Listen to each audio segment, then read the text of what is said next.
projeto Travessia Recife. Como é que vocês estão? Tudo bem? Espero que sim. Eu sou a professora Mônica Oliveira e estou aqui para mais uma de nossas aulas de História. E nós hoje iremos ver dois temas bem interessantes. Iremos conhecer um pouco sobre a Revolução de 1930, né? E o crescimento urbano na época do Estado Novo. Vamos dar essa viagem, né? Vamos viajar aí no túnel do tempo, mas antes de concretizar essa viagem aí, eu irei ler para vocês uma linda mensagem de acolhida que eu trouxe. Vamos ver? Olha só. Um dia você ainda vai olhar para trás e ver que os problemas eram, na verdade, os degraus que te levaram à vitória. Pois é, meus queridos, nada é fácil nessa vida, né? Nós temos que sempre subir degraus. E cada dia nós adquirimos novos conhecimentos, né? E guardaremos conosco para lá na frente a gente ter nosso sucesso, conseguir abrir a nossa porta certa e alcançar a nossa vitória, né? Então, vamos dar início à nossa aula de hoje? Vamos lá? Vamos conhecer um pouco o que foi a Revolução de 1930. O que foi que aconteceu nessa época? Vamos conhecer? Olha só. O que foi a Revolução de 1930? E aí, vocês já sabem? Pois é, meus amores. Foi um movimento armado iniciado no dia 3 de outubro de 1930, sob a liderança civil de Getúlio Vargas e sob a chefia militar do tenente-coronel Pedro Aurélio de Góes Monteiro, com o objetivo imediato de derrubar o governo de Washington Luiz e impedir a posse de Júlio Prestes, eleito presidente da República em 1º de março.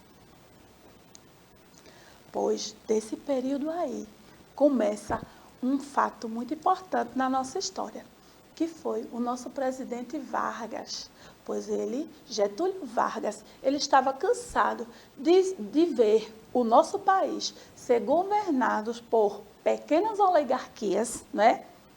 Vocês sabem o que é oligarquia? O que são oligarquias? Pois é, olha, oligarquias são pequenos grupos, né, de pessoas que eles, na época, eles eram eleitos, né? Eles tomavam conta do poder político, né? E passavam sempre de família para família. Poderia ser um grupo de classe, um grupo de amigos, e sempre aquelas oligarquias políticas, aqueles pequenos grupos políticos estavam ali, sempre a fim de quê? De almejar os seus interesses próprios e deixar a nossa sociedade a ver navios. Então, Getúlio Vargas assumiu o poder e mudou toda a nossa história. Pois é, meus amores, ele contribuiu com muita coisa boa para o nosso povo. O que foi que ele fez? Ele fechou as assembleias, ele fechou o Senado, né, quando ele governou. E ele passou a colocar as suas ideologias políticas. Mas ainda iremos ver sobre isso mais à frente. Olha só. O que Getúlio Vargas fez de bom para o povo? E aí, já pensaram? Olha só, em 1933, Getúlio Vargas convocou a Assembleia que promulgou a nova Constituição em 1934. As principais novidades foram o voto secreto, o voto feminino, além do ensino primário obrigatório e das leis trabalhistas. Olha só, que coisa interessante. Antigamente, vocês sabiam que antigamente a mulher ela não poderia votar e nem se eleger. Ela não poderia ser uma candidata a vereadora, né? A deputada, não é isso? Ela não poderia se eleger a nada e nem votar. O voto feminino, ele era o quê? Proibido. Só os homens poderiam votar. Então, foi o nosso querido Getúlio Vargas que acabou com isso. Ele criou também as nossas leis trabalhistas. Vocês sabiam que ele Ele criou vários ministérios, pois é, ele criou o Ministério da Educação, o Ministério do Trabalho, o Ministério da Saúde, o Ministério da Indústria, o Ministério do Comércio, principalmente, minha gente, vocês já imaginaram antigamente, o Ministério do Trabalho, ele criou as leis trabalhistas. Vocês imaginavam que antigamente as pessoas trabalhavam 10, 12, 14, 15 horas, né? E até mais horas, e recebiam aquele mesmo salário. Não tinham aumento nenhum. Então, o que foi que Getúlio Vargas criou? Ele criou as leis trabalhistas, onde o povo tinha que ter 8 horas corrida para se trabalhar. Hoje, nós, trabalhadores, temos que trabalhar 8 horas, não é isso? Ter a nossa hora de almoço e uns minutinhos para o descanso. Mas antigamente não era assim não, meus amores. Antigamente, nada disso acontecia. Outra coisa, ele criou também, passou a dar direito à mulher a votar e a se eleger, né? Que antigamente não existia isso. O jovem também, ele criou o direito do jovem trabalhar, né? Que antigamente o jovem não trabalhava. A mulher também, ela não trabalhava, né? A mulher, quem trabalhava era o homem, a mulher era dona de casa.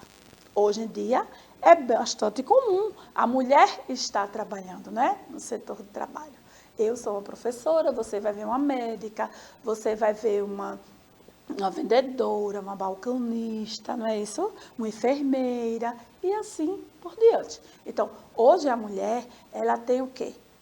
Ela tem facilidade no campo de trabalho, ela tem o seu direito ali. Ela pode trabalhar em qualquer profissão e tem direito ao seu salário igualitário ao do homem, não é? Olha só, outra coisa também que ele criou, minha gente, o Ministério do Comércio, da Indústria, né, para facilitar a vida das pessoas, para as pessoas poderem trabalhar, não é isso?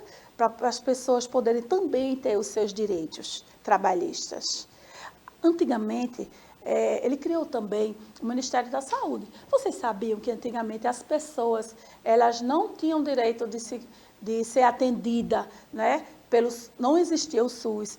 E as pessoas não eram atendidas no sistema de saúde, como é que eu posso dizer, que a gente não paga, assim, gratuito para todos. Antigamente, as pessoas só eram atendidas nas casas de misericórdia, né? Um exemplo, aqui em Recife nós temos um hospital que ele atende as pessoas gratuitamente, que é o hospital... É um hospital, eu esqueci o nome, mas antes do finalzinho da aula eu vou lembrar e vou falar para vocês. Ah, lembrei, a Casa de Misericórdia aqui na cidade, então ele atende as pessoas gratuitamente. Antigamente não existia isso, as pessoas não tinham direito a atendimento gratuito, não é? Então ele fez tudo isso mudar. E vocês sabiam que também ocorreram pontos negativos? Pois é, meus amores. Ocorreram fatos e pontos negativos de Vargas. Ocorreram também milhares de prisões, torturas e maus tratos aos trabalhadores e líderes sindicais. A eliminação de pessoas não era fato raro. Além mesmo, as associações de extrema-direita, que davam apoio à ditadura Vargas e não ficaram imunes à repressão do Estado Novo. Pois é, meus amores, ali, o Getúlio Vargas, ele era um ditador. Ele queria que as pessoas fossem a favor da sua ideologia política, né? As pessoas que eram contra, né, o partido, os senadores, os deputados, ele mandava caçar, mandava prender, né? Então, houve muitas torturas naquela época, né? Então, esse foi o fato que não ficou muito legal, não. O fato negativo, né?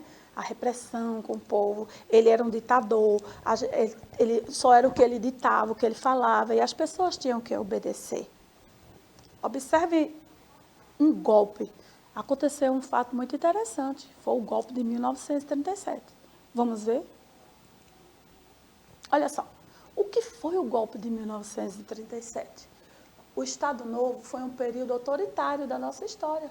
que durou de 1937 a 1945 e foi instaurado por um golpe de Estado, que garantiu a continuidade de Getúlio Vargas à frente do governo central, tendo a apoiá-lo importantes lideranças políticas e militares. Pois é, o que foi que aconteceu com esse golpe? Getúlio Vargas, para ele poder dizer realmente o que ele queria, ele mandou fechar o Congresso Nacional, ele fechou as Assembleias Legislativas, ele fechou também as câmeras, né? Então, ali, nenhum deputado, nenhum vereador, nenhum deputado ou nenhum senador poderia fazer nenhuma lei, porque só era estabelecida a lei que ele queria, né? Então, todos ficaram impedidos de poder colocar os seus ideais ali. O que é que ele fazia? Ele tinha imprensa local. A imprensa local, ele tinha o quê? Um jornal que era só dele, ele tinha as rádios que era só dele. Então, só saía notícia ali, a notícia que ele queria. O povo não sabia das coisas erradas que ele fazia. Por quê? Toda propaganda, toda notícia, só saíam coisas boas. Então, o povo não sabia do que estava acontecendo. E o povo gostava de Getúlio Vargas. Por quê? Lá no seu jornalzinho, lá na rádio, só saía a notícia sobre a parte boa, né? Do que ele governava naquela época. Olha só, houve um crescimento, né? E um crescimento urbano e industrial, também, né? Na época de 1920, ao Estado Novo, né? Então, como funcionava a economia brasileira durante a República Velha? E qual era o setor predominante daquela época, né? Então, o Brasil, ele durante muito tempo viveu da agricultura e da exportação, das riquezas do solo, quer dizer, do setor primário da economia, né? Isso foi do descobrimento do Brasil até a Primeira Guerra Mundial, que foi de 1914 a 1918. Mas não paramos por aí não, tá? Só do setor primário não, que foi da agricultura. Nós temos mais 2 setores. Vamos conhecê-los? Né? Os outros setores da economia, que também passaram por mudanças, foi o setor terciário, que ele reúne o comércio e a prestação de serviços. E o setor secundário, que era composto pelas indústrias de alimentos, calçados e roupas. Olha só. Todos esses 3 setores passaram por grandes mudanças. Vamos conhecer por que passaram por mudanças, o que foi que aconteceu. Houve um crescimento, né? Um crescimento populacional, um crescimento urbanístico. E as pessoas passaram a trabalhar, né? Passaram-se a ter mais fábricas, mais lojas, mais plantações, né? Tudo se evoluiu. E aconteceu um fato muito interessante. Vamos ver o que foi com esse aumento? Olha só. Aconteceu uma crise. O que ocasionou a crise econômica financeira mundial de 1929? Vamos conhecer também a lei da oferta e da procura e a superprodução do café. Vocês sabem por que aconteceu isso? O que foi que isso ocasionou? Olha só. Naquela época, o número de fábricas quase dobrou, de 7 mil para 13 mil em 1920. Além disso, houve um rápido crescimento das cidades e da população. A população, né, cresceu o dobro, como também a produção cresceu. Só que cresceu demais, gente. E sabe o que ocasionou? Ocasionou uma crise. Por quê? Se produzia mais, né, e se vendia menos. Quando a gente produz, a gente tem que ter a lei da oferta e a lei da procura. A gente tem que produzir e tem que vender. Se você produz e você não vende, aquela matéria-prima vai ficar parada e vai causar muitos problemas. Então, o que foi que acarretou? Acarretou muitos problemas financeiros, porque a mercadoria ficou parada e as pessoas ficaram sem emprego, né? Porque não tinha como vender. Olha só, observem essa imagem aí, essas filas. São pessoas à procura de emprego. Naquela época, as fábricas ficaram abarrotadas, né, com produção lá e não tinha como vender. Então, teve que demitir muitas pessoas e as pessoas ficaram sem emprego. Observe, como também ocorreu a superprodução do café. O café também se produziu demais e não tinha como se vender esse café, não é? O café teve essa superprodução. Nós temos que colher e vender. E o que foi que aconteceu? Eles tiveram que exportar para fora do país, né? Então, essa crise dessa superprodução, ela acarretou muitos problemas para o povo brasileiro, principalmente de emprego, né? O lucro estava sendo pouco, eles tiveram que o quê? Que exportar para fora. Eles tiveram que exportar a borracha, eles tiveram que exportar o algodão e também o café. E os produtos ficaram com o preço lá embaixo. Se tem produto demais, cai o valor, ele vai ficar barato demais e não vai ter lucro. Não é isso? Olha só, eu trouxe uma atividade para vocês. Responda em seu caderno. Cite uma medida tomada por Getúlio Vargas ao assumir o governo no ano de 1930.